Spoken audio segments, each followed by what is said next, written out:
All India progressive politics association की team ने देश की राजधानी दिल्ली से महज 60 किलोमीटर दूर यूपी के दादरी विधानसभा की जमीनी हकीकत की पड़ताल की। दादरी विधानसभा क्षेत्र को प्रोग्रेसिव पॉलिटिक्स की दिशा में कैसे आगे बढ़ाया जाए, इसके लिए आईपा की टीम ने लोगों की समस्याओं को जाना। लोगों से बात करने और ग्राउंड रियलिटी चेक करने के बाद आईपा की टीम इलाके के राजनीतिक दलों के प्रतिनिधियों, समाज सेवियों, विभिन्न वर्गों के प्रमुखों और कई क्षेत्रों में काम करने वाले विशेषज्ञों से मिली। इन सभी शख्सियतों ने आईपा की टीम के सामने क्षेत्र के विकास का खाका खींचा और समस्याओं के समाधान का रास्ता सुझाया। इसके बाद आईपा की टीम इन सभी को एक मंच पर लेकर आई और क्या चाहता है दादरी विषय पर सम्मेलन आयोजित किया गया। ये सम्मेलन ग्रेटर नोएडा के नॉलेज पार्क में आयोजित हुआ। All India progressive politics association के कंसल्टिंग एडिटर प्रेम कुमार ने मंच पर मौजूद शख्सियतों और उपस्थित जन समुदाय को आईपा के विजन से परिचित कराया। उन्होंने कहा कि आईपा कोई राजनीतिक दल नहीं है और ना ही किसी राजनीतिक दल से जुड़ा है, लेकिन बिना राजनीतिक दलों के प्रोग्रेसिव पॉलिटिक्स की परिकल्पना साकार नहीं हो सकती। दादरी क्या चाहता है, ये सभी राजनीतिक दलों को ज्ञात होना चाहिए ताकि सत्ता में आने पर वो दादरी का विकास कर सके, जो कि आईपा का उद्देश्य भी है। हम अपनी राजनीति को किसी जाति विशेष से जोड़ करके राजनीति बढ़ाएं, क्या कि हमारी राजनीति जाति विशेष से थोड़ा ऊपर हो। जैसे हम किसान की जब बात करते हैं, कोई जाति नहीं होती, उसमें कोई धर्म नहीं होता। भारतीय किसान मोर्चा के रविंद्र भाटी ने ग्रेटर नोएडा विकास प्राधिकरण पर किसानों के साथ भेदभाव का आरोप लगाया। साथ ही रोजगार की समस्या और किसानों की दूसरी दिक्कतों को चिन्हित किया। और ये आप सभी जानते हैं कि किसानों का दर्द किसी से छुपा हुआ नहीं है, ना छुपा हुआ है ना रहेगा। पिछले 75 सालों से आप कहें या सदियों से कहें, किसान सिर्फ रोता हुआ आया है। किसान को चाहिए क्या? किसान को कुछ नहीं चाहिए। किसान को उसका उचित मूल्य मिल जाए, यही बहुत बड़ी बात है, जो उसे नहीं मिलता है। जैसा आजकल देखा गया है, अभी कुछ दिनों से 1 साल कल हुआ है, किसान 1 साल से बॉर्डर पे बैठा हुआ है, लड़ाई लड़ रहा है। और उस लड़ाई के बाद भी मोदी जी ने आया और एक भाषण दिया बड़ा अच्छा, और 3 कानून वापस ले लिए, जैसे हम पे कोई एहसान किया था। बीजेपी किसान मोर्चा के गौतम बुद्ध नगर जिला उपाध्यक्ष सोबिंदर भाटी ने बीजेपी की वर्तमान सरकार की उपलब्धियां गिनाई और पूर्ववर्ती सरकारों के कामकाज की खामियों को उजागर किया। भारतीय जनता पार्टी की सरकार है और भारतीय जनता पार्टी की सरकार में आबादी नियमावली कानून को लागू कर दिया गया है, जिससे हमारी गौतम बुद्ध नगर में 10,000 किसान लाभान्वित होंगे। और इसके साथ साथ बहुत सारी चीज़ें ऐसी हैं, जैसे हाई कोर्ट के स्टे के बावजूद जो रूपबास बाईपास था, वो काफ़ी टाइम से समाजवादी पार्टी की सरकार से तो बहुत टाइम से पेंडिंग चल रहा था, क्योंकि उस पर स्टे था। एनटीपीसी से ज़मीन अधिग्रहण करनी थी, तो माननीय विधायक जी ने एनटीपीसी से ज़मीन अधिग्रहण करा के उसको निकलवाने का काम किया, जिससे कि यहाँ के स्थानीय लोगों को परेशानी का सामना ना करना पड़े।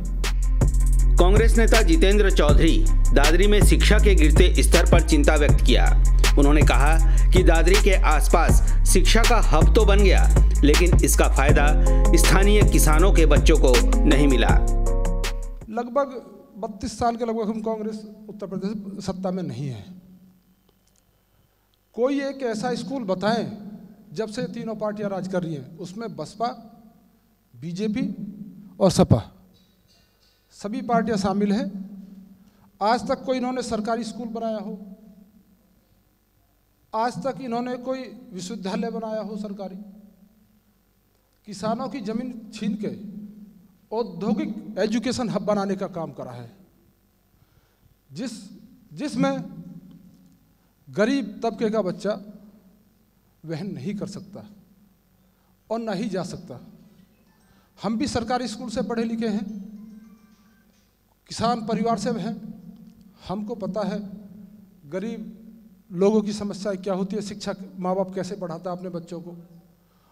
और शिक्षा का, यदि हमारा शिक्षा का सुधार, सरकारी स्कूलों का सुधार किया जाए, उनकी स्थिति बद से बदतर हो गई है। आज वहाँ पर टीचर आते हैं, खर्चा के नाम पे तनख्वाह ले जाते हैं, बच्चे पढ़ने के लिए प्रेरित नहीं करती है सरकार। वहीं आम आदमी पार्टी के प्रवक्ता और शिक्षाविद ए.के. सिंह ने भी सभी राजनीतिक दलों को निशाना बनाया और कहा कि सरकार बनाने में कोई भूमिका नहीं होने के कारण शिक्षा का क्षेत्र उपेक्षित रह जाता है।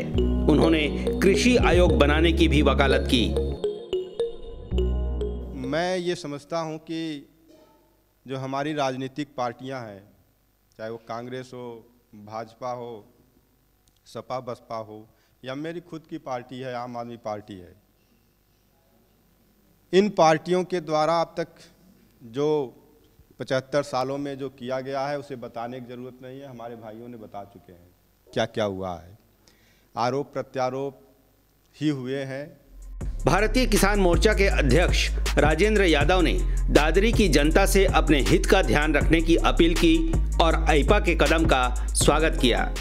हिम्मत मैं तब भी नहीं हारा, मैंने फिर से एक शहर बसाया, आपने नाम दिया नोएडा एक्सटेंशन।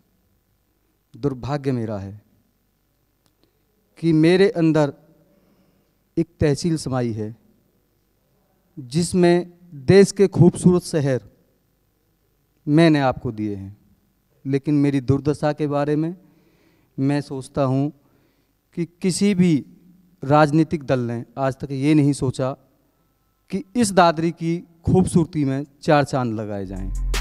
अंत में समाजवादी पार्टी के वरिष्ठ नेता फकीरचंद नागर ने किसानों के हित में एसपी सरकार के कदमों की सराहना की और जमीन के मुआवजे में उनकी सरकार के दौरान किसानों को हुए फायदे का उल्लेख किया कि ज़मीनें जो हैं नोएडा जो इंडस्ट्रियल के नाम से, इसमें कोई आवास योजना या किसी और उद्देश्य से नहीं लगाया गया था। ये संजय गांधी जी का सपना था और उन्होंने इसको एक इंडस्ट्रियल हब बना के रोजगार के नाम से लगाया गया था। लेकिन बहन जी की सरकार में ये सब बदल दिया गया। बदला नहीं बदला जी, उन्होंने इसको चेंज करा दिया। जो मर्जी था उस आदमी चेंज करा ही देता है। उस सरकार में उन नेताओं में ताकत थी, वो कर देते थे काम। बाकी जगह जो फिक्स हो जाता है वो फिक्स हो जाता है। मैं खुद उसका गवाह हूं। मैं 2010 में जिला पंचायत जीता था। इस आयोजन में मौजूद लगभग सभी दलों के नेताओं ने समवेत स्वर में आईपा के प्रयासों की सराहना की और किसानों की समस्याओं, शिक्षा के स्तर, रोजगार की दिक्कतों को समझा। तमाम पार्टियों के नेताओं और विशेषज्ञों की मौजूदगी में हुई इस चर्चा में लोगों की समझ में तो आ गया कि आखिर दादरी क्या चाहता है। यही तो आईपा का मकसद था। Bureau report, आईपा।